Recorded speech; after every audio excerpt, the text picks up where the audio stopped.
So I guess to start off, one of the first things I wanted to ask is how you ended up at MIT. MIT is such a world-renowned institute, and I kind of wonder how was your journey of getting there, and maybe also your educational background.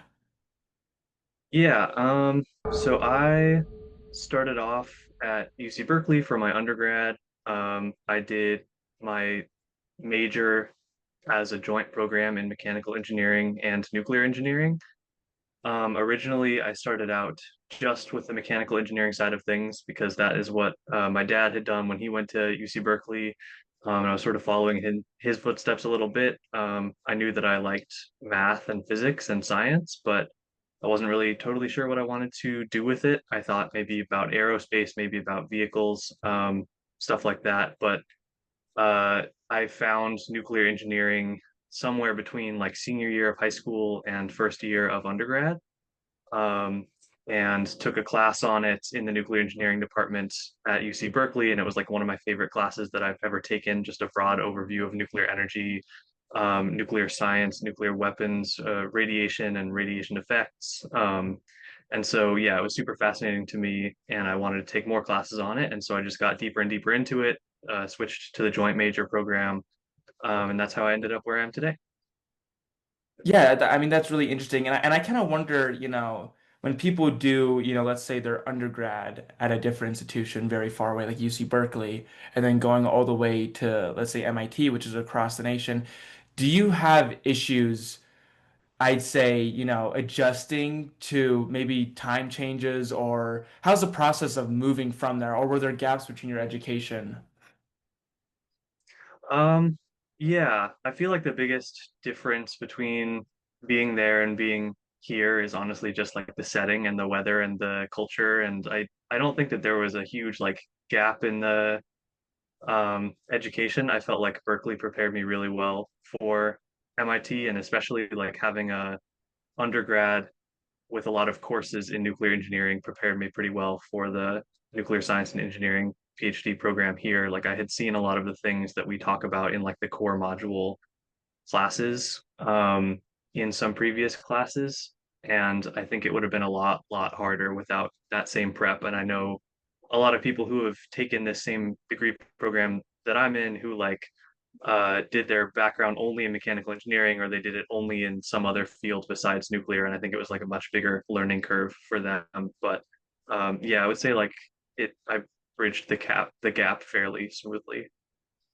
Yeah, I mean, it's really interesting to me just because I think people who continue to go to higher education, especially after their bachelor's degree, I think they have a much better sense of what education really is. And I feel like they're in it, first of all, just for longer. You get your bachelor's degree, then you get, let's say a master's or a doctoral degree. I think it really kind of solidifies your understanding of the collegiate process. And I kind of wonder how your day to day has like changed from, let's say, undergrad to PhD student. And I wonder if there's like a compare and contrast. I'm sure there is, but I just wonder, from your point of view. Yeah, that's a good um, question. So obviously, I think the biggest difference in my day to day is just like less classes actually. Mm. So like in undergrad, it was like you take 4 classes a semester, in several different subject areas. And my first like 2 years of the PhD program, it was like you take 2, maybe 3 classes a semester, and then you like take your qualifying exams and you pass all of those. And once you've gotten all of that out of the way, your last like 2 to 3 years of the program is just mostly focused on research and like getting ready to defend your thesis. So yeah, right now I'm taking anywhere between 0 and 1 classes a semester while I focus on the research. Yeah. And what year are you in the PhD program, and how long usually is the nuclear engineering program at MIT?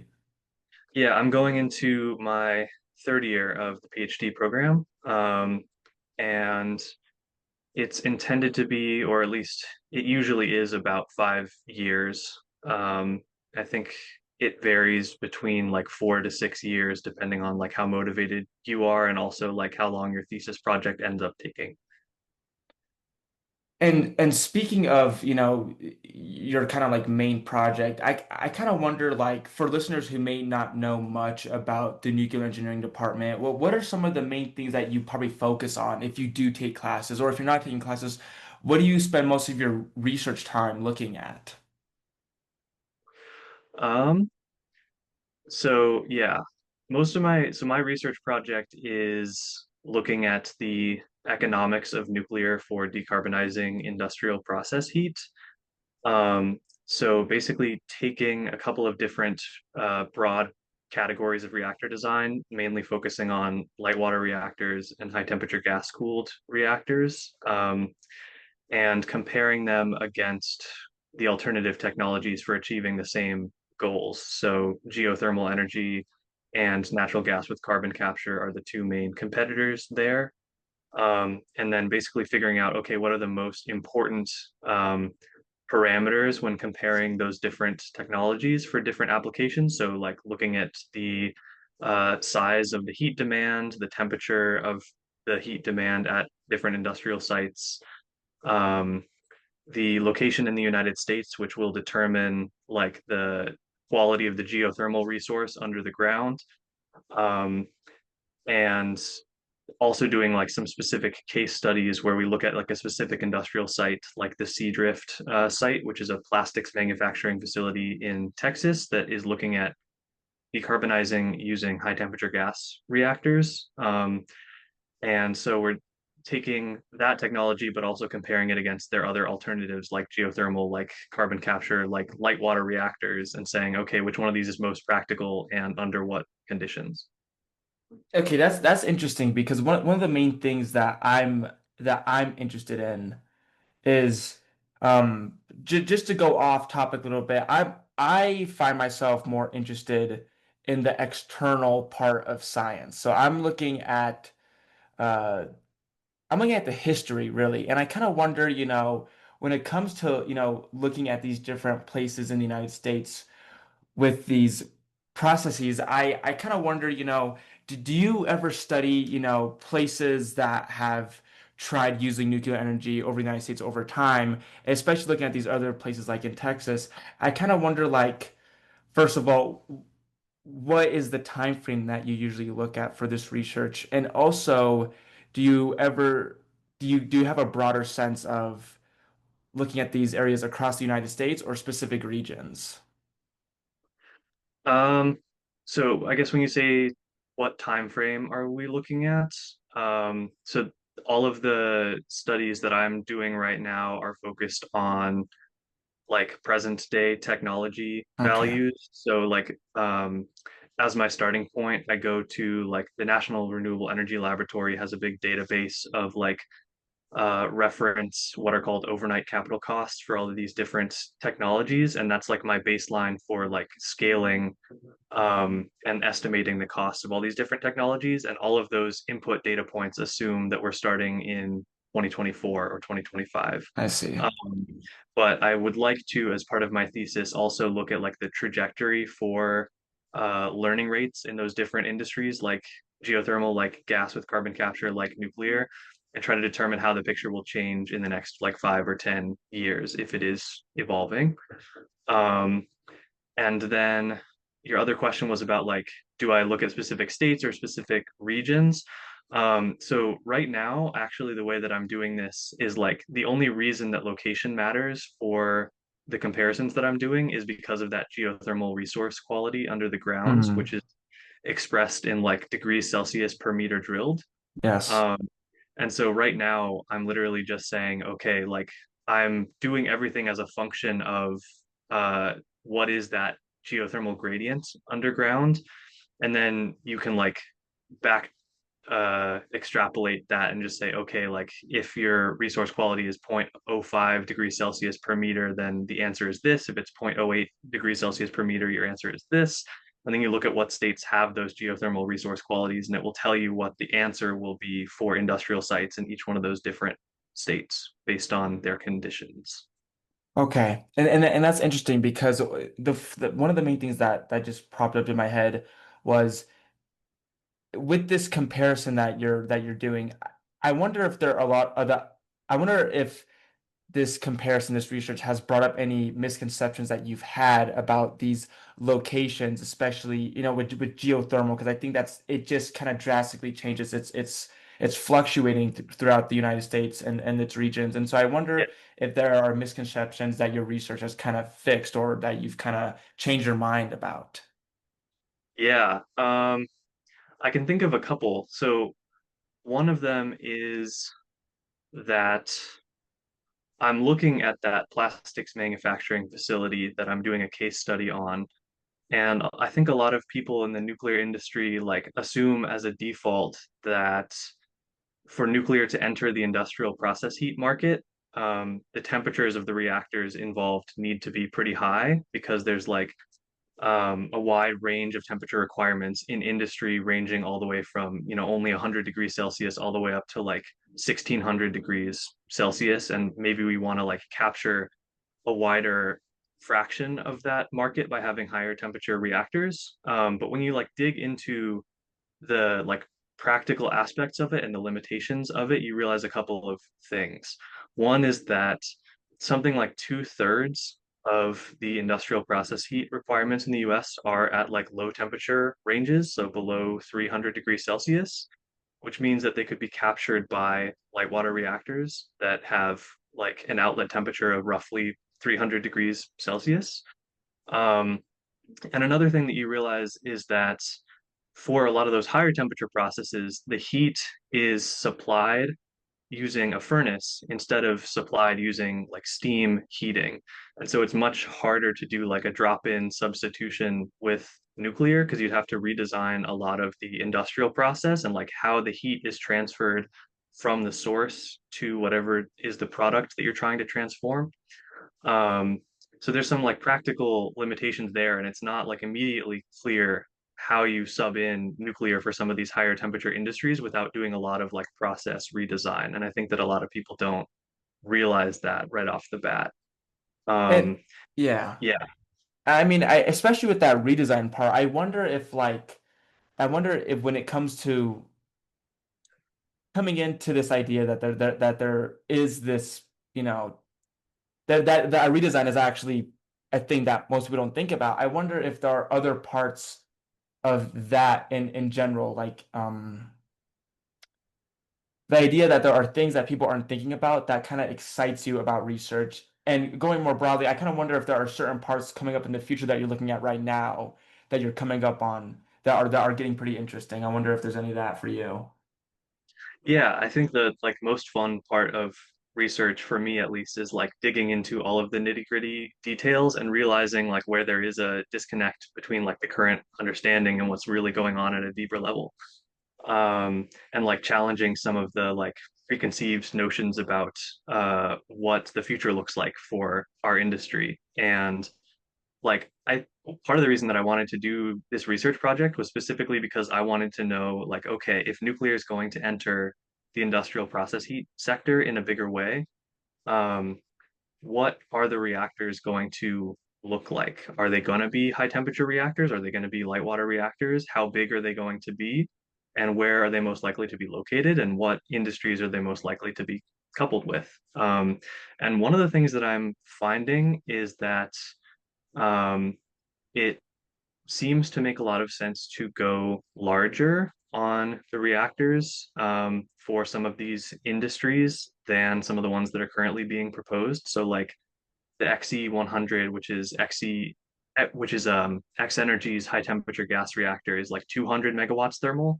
I'm looking at it and it seems like maybe it makes more economic sense to go with a larger design, like Hmm. 600 megawatts, 700 megawatts thermal, just because the economies of scale, the economies of size from having bigger reactor units, is generally like a stronger effect than the learning rates that you get from Hmm. like mass production of multiple small modular reactors. So yeah, I think like doing this research is kind of changing my vision of what it looks like to have nuclear in the process heat sector and like sort of challenging some of the existing designs that we have right now and their economics.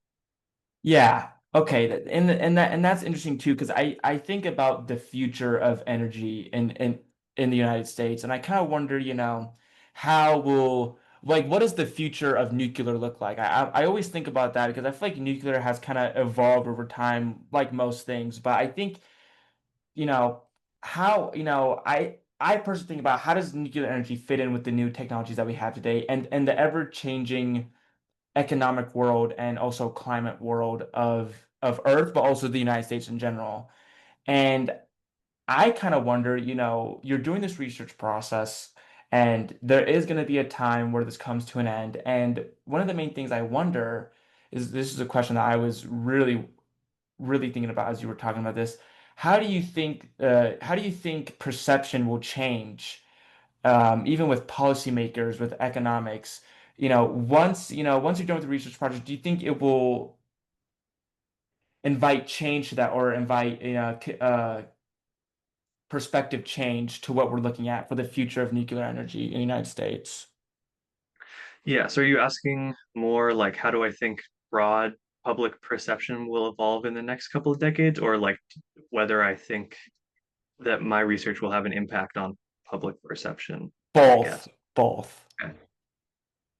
Um, yeah, that's a good question. And like for the United States in particular, it's a good question. I think like obviously we've had a big swing back in favor of nuclear compared to some of the doldrums of like the 1990s. Yeah. Um, there was like and so obviously the heyday, the original like construction boom of nuclear was the 70s and 80s. That's where most of our plants come from. 90s was like not a lot of political interest, not a lot of social support for nuclear. Early 2000s was the first or original nuclear renaissance when we tried to reboot the nuclear industry. And we had some initial construction starts in the US that didn't go too well, and natural gas prices like really crashed as well during that time because we discovered fracking. Um, and so we're sort of on another upswing trajectory again right now in terms of favor for nuclear because of like climate considerations and because of new electric demand growth. Whether or not we believe all of the AI projections are going to materialize, there's still going to be a lot of load growth for electric heat pumps and electric vehicles increasingly, and all of these other technologies. So we're seeing demand growth in the US for the first time in a while, and that's very important for deploying new nuclear because it's very capital intensive, and utilities want to see that once they've completed their plants, there will be a very certain market demand for the electrons that they're selling. Um, so yeah, I would say that nuclear is like currently on an upward trajectory in terms of public acceptance for those reasons. In the US, be cautious because a lot can change very Yeah. quickly.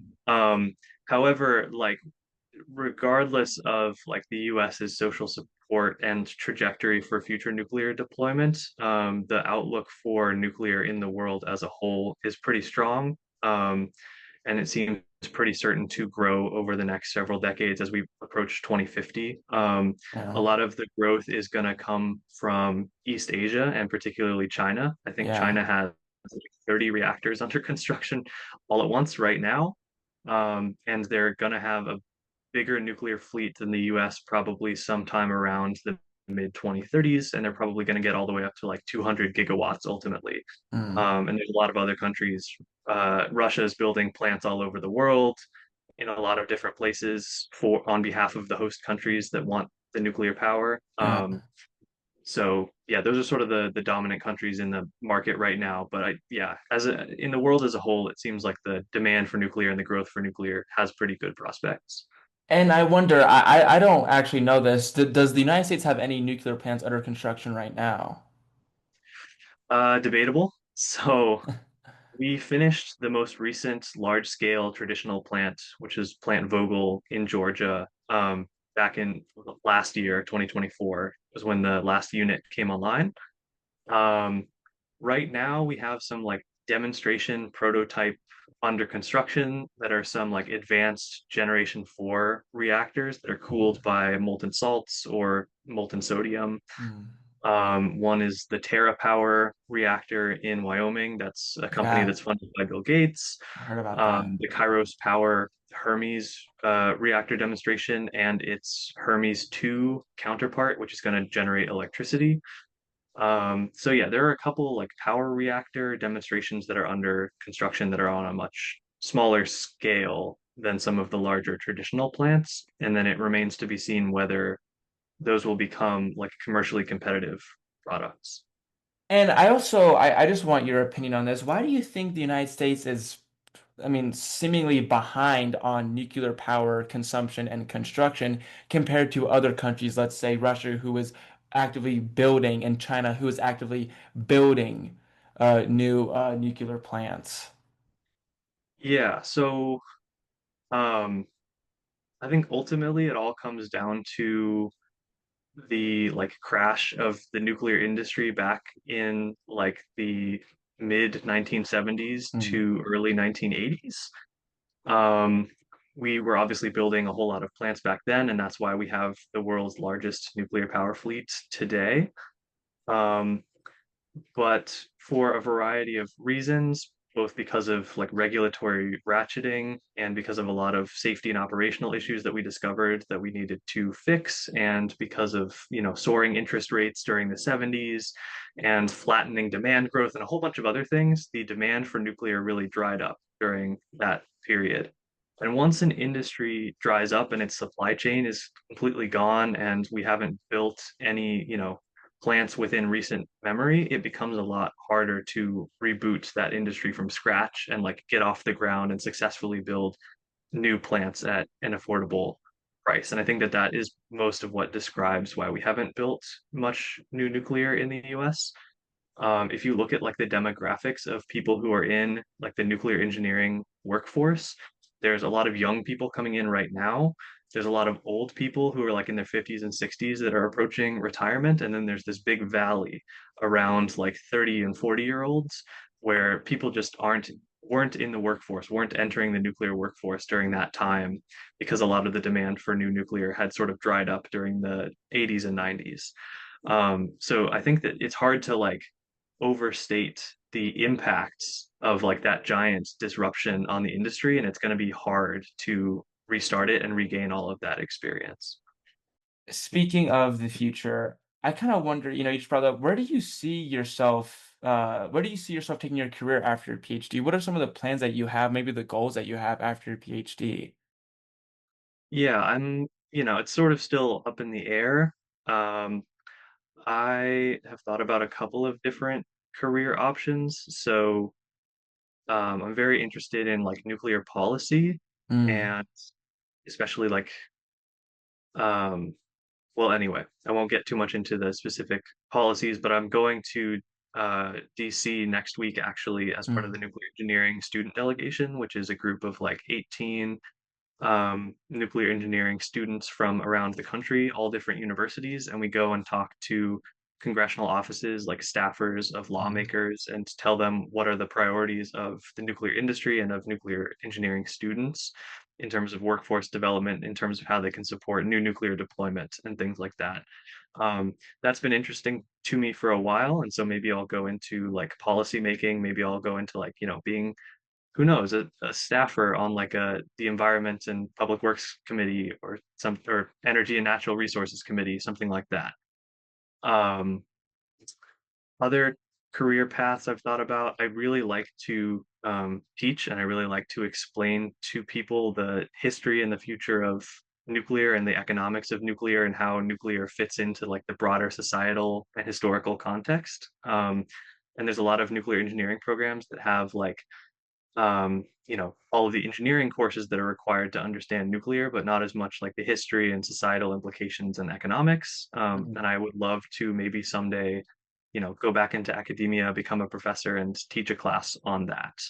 I've also thought a lot about like national lab careers. I interned at Idaho National Lab this past summer and worked on a very interesting research project on the economics of nuclear construction. And everybody there was really fun to work with. So yeah, those are a couple of different trajectories I'm thinking of.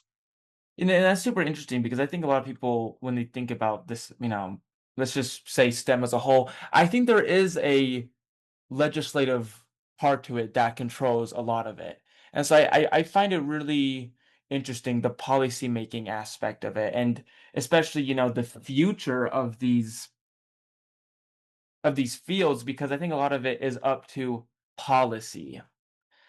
And I kind of wonder, what are some of the, I just asked this just because I'm really fascinated by it. What have you seen within a few years, policy-wise, for nuclear? Like, what are some main things that have stuck out to you that policymaking has affected the nuclear field? Yeah, that's a good question. So the Advance Act was a big one that was recent. I believe that was passed under the Biden administration in the like somewhat later days of the Biden administration. It was a very bipartisan bill, had a lot of support from both Republicans and Democrats. Um, and it was sort of aiming at like more rapid deployment of advanced reactor designs. So trying to get the NRC to like streamline its licensing pathways a little bit. Um, and there have been, the executive orders under the Trump administration in a couple of months ago that are aimed at getting some microreactor deployments at national lab sites and at military installations. Mm. And it seems like the administration is pretty serious about that and is really trying to clear the way for advanced and small reactor designs.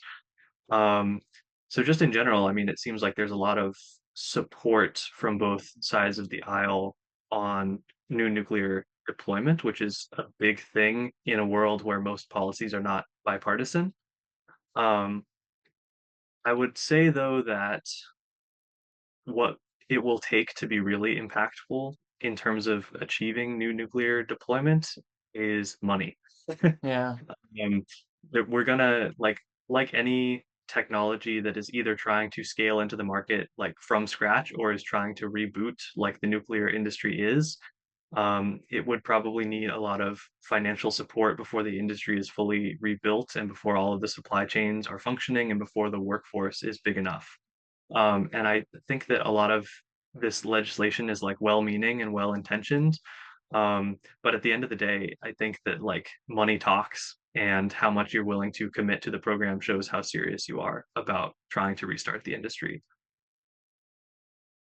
It's one thing that I see affecting most things is funding, and I think we've often seen a lack of funding, like you were saying, when those popularity drops of nuclear hit. And I wonder, especially, being at MIT, what I think you've learned the most from being there about the nuclear field. And I kind of wonder, this is a more broader question, what is most unique about studying at MIT? Um, hmm, that's a tough one. I think something I really like about being at MIT is like just the fact that you are surrounded by some of the world's leading experts in all of these different topics. Um, and that you can like we have a lot of colloquium speakers who come and talk to the department who are, experts in their subdisciplines of nuclear energy and materials research and non-proliferation and all of these different and thermal hydraulics, all these different aspects of nuclear. Um, and it's just really fun to like be able to have conversations with professors and experts who are like at the forefront of like decision making and sort of trying to guide the field and like it feels like I'm very like in the know and like sort of up to date with like where the field is going. Mhm. So I think that that is something that is very unique about studying here, but it's probably true of a lot of, the top universities as well. Obviously, they all have their colloquiums too, but I think Yeah. it's especially true here.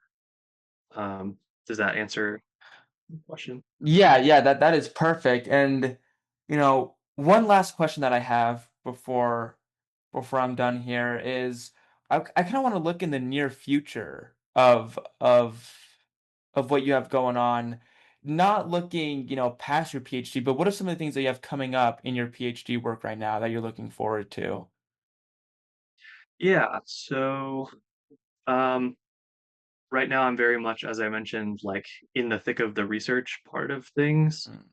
Mm, Um, I am looking forward to probably having my first like first author journal paper mm, published. It's a paper that is about um, basically looking at the management of like nuclear construction mega projects and determining like what is the cause of cost overruns and which of the different actors involved in construction are most responsible for causing cost overruns. So, like between the regulatory body, which is the NRC, the construction subcontractors, the design and management team, the equipment suppliers, and so on. Like who's most responsible for causing overruns, and then Mm. which of those parties like absorbs the cost overruns or is most affected by the cost overruns. And then what are the implications of that for how we should structure the management of nuclear construction projects going forward so that they can be more affordable and better managed. So yeah, I'm really looking forward to like finishing up that paper and having that published sometime soon. And I'm also, as I said, very passionate about the industrial process heat research that I'm doing and turning that into my thesis project, like just finding answers about what are the most practical reactors for that sector, and what the future of the industry might look like that are beyond the understanding that I have right now is something that I am very excited about. Yeah, and I also that also makes me wonder, sorry, just one more question. What does the workflow look like for like what you have right now? I wonder like how many hours you're working throughout the day and how is the workflow of being a PhD student, especially within nuclear engineering and science at MIT? Yeah, I think the workflow is a little bit like unstructured and some might even say chaotic. It's like most of the focus right now is on research, but it'll be your day will be interrupted by like the lectures that you have for your classes and whatever like meetings you need to go to. Maybe you're like collaborating with people who are outside of MIT that you need to have calls with. You might want to go to the colloquiums. You might want to like I'm on the leadership board of the American Nuclear Society chapter at MIT and like helping to coordinate activities for them. And I'm going on the nuclear engineering student delegation next week. So it's, the work is kind of all over the place and like spread out and has very like inconsistent hours from week to week is what I would say. But as long as you like get the work done and like meet the milestones that you need to within the timeframes that you need to, that's what people really care about. So Interesting, very interesting. It's a completely different workflow that I have no idea how it works, but it's very interesting to hear about it. So, Chris, thanks for coming here and talking to me. welcome. It was nice talking to you. Nice too. Have a good one.